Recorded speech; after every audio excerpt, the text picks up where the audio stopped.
반갑습니다. 접니다. 바로 지난 영상 1인 만원에 안주 30가지가 쏟아져 나오던 전설의 부부카세를 기억하십니까? 가격표의 숫자가 무의미해지던 그날의 충격은 제게 하나의 질문을 남겼습니다. 마음의 온도가 체온을 이기지 못하는 이 도시에서 과연 그토록 고집스러운 온기가 또 남아있을까? 그래서 오늘 저는 그 질문의 답을 찾아 다시 길을 나섰습니다. 그 답을 찾아 걷던 길 위에서 문득 그런 생각이 들었습니다.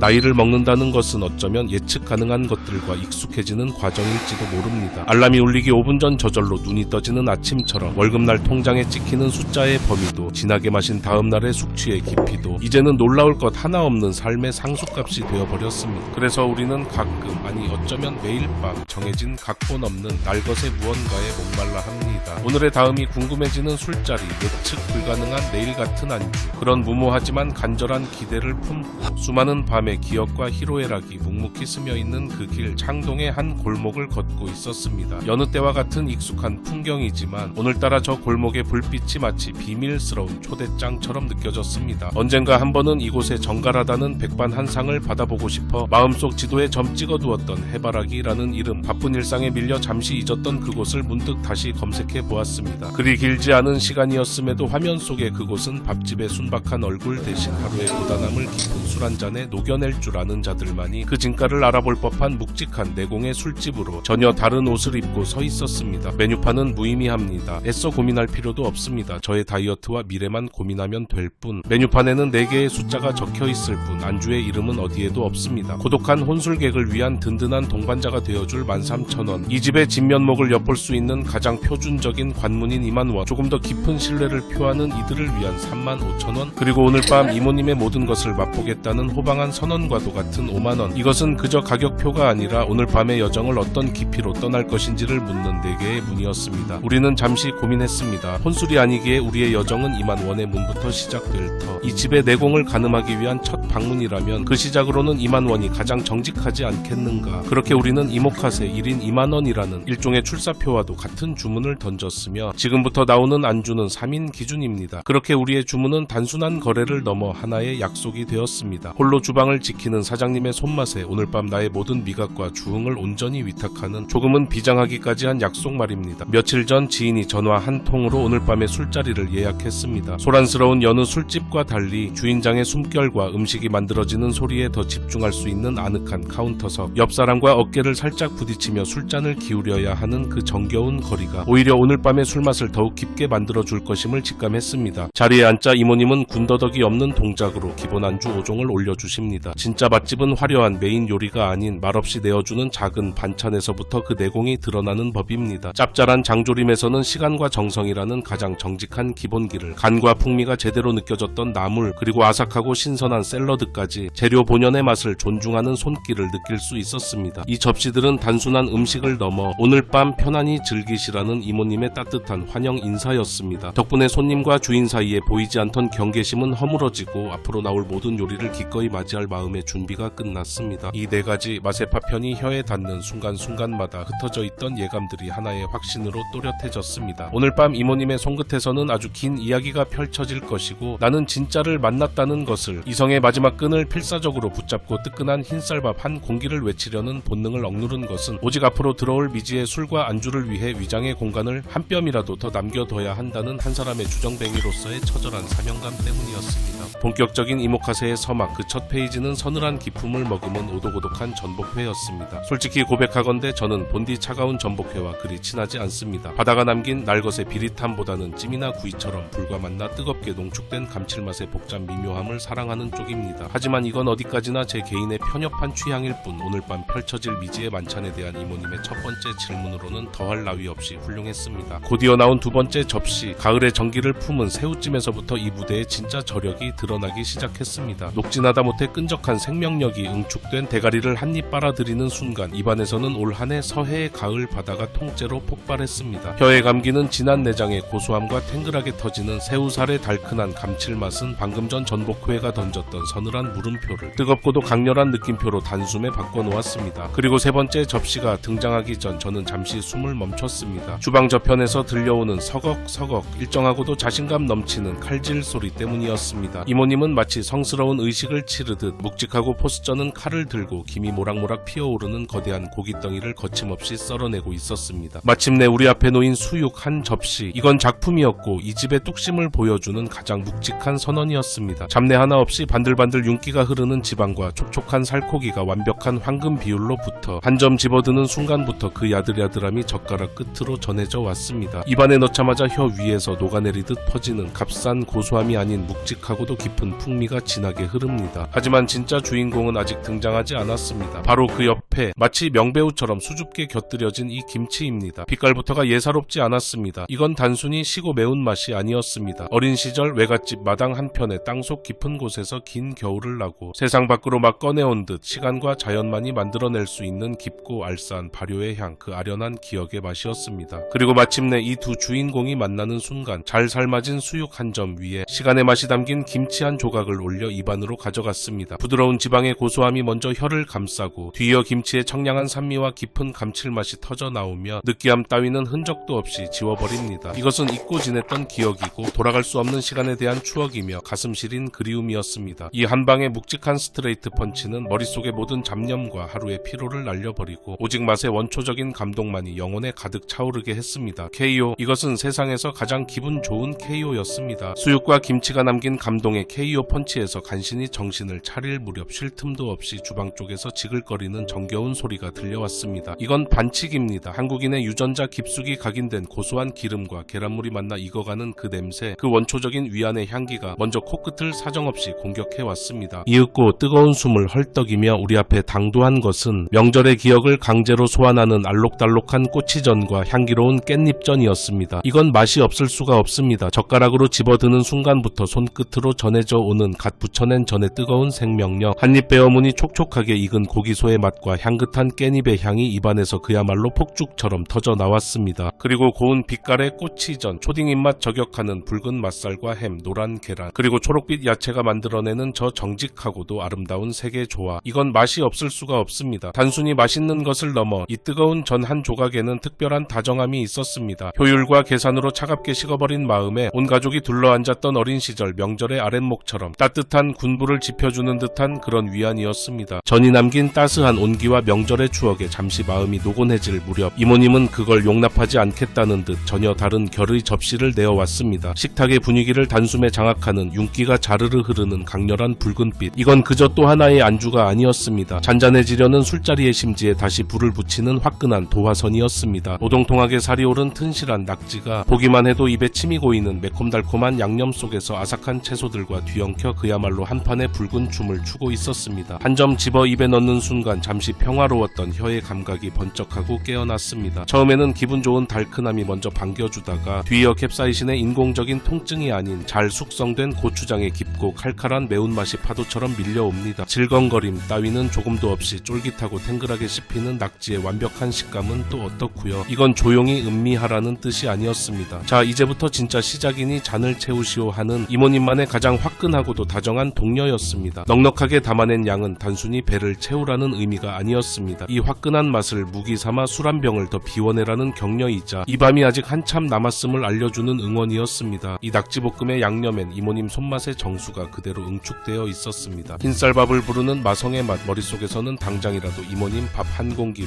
부탁드립니다를 외치고 있었습니다. 하지만 이미 한계의 다다른 위장은 그 즐거움을 허락하지 않았습니다. 이미 꽉 찬 제 위장을 원망하게 만드는 그 맛은 다음 방문을 기약하게 하는 가장 확실한 이유였습니다. 이 아쉬움마저도 이모님의 계산이었을까요? 그렇습니다. 이곳은 안주의 가짓수만으로 승부하는 곳이 아니었습니다. 술꾼의 다음 장과 술자리의 흐름, 그리고 밥 한 공기를 애타게 부르는 저 원초적인 식탐까지 완벽하게 꿰뚫고 결국 다음 발걸음까지 약속하게 만드는 진정한 고수의 무대였습니다. 마지막 한 숟갈까지 뜨끈하게 속을 달래주는 깊고 시원한 소고기 묵국으로 이 길었던 대장정에 막이 내리는 순간 저는 비로소 깨달았습니다. 최고의 술맛은 비싼 술이나 구하기 힘든 화려한 안주가 완성하는 것이 아니라는 것을. 정말 맛있게 잘 먹었습니다. 감사합니다. 지금까지 긴 영상 봐주셔서 대단히 감사드립니다.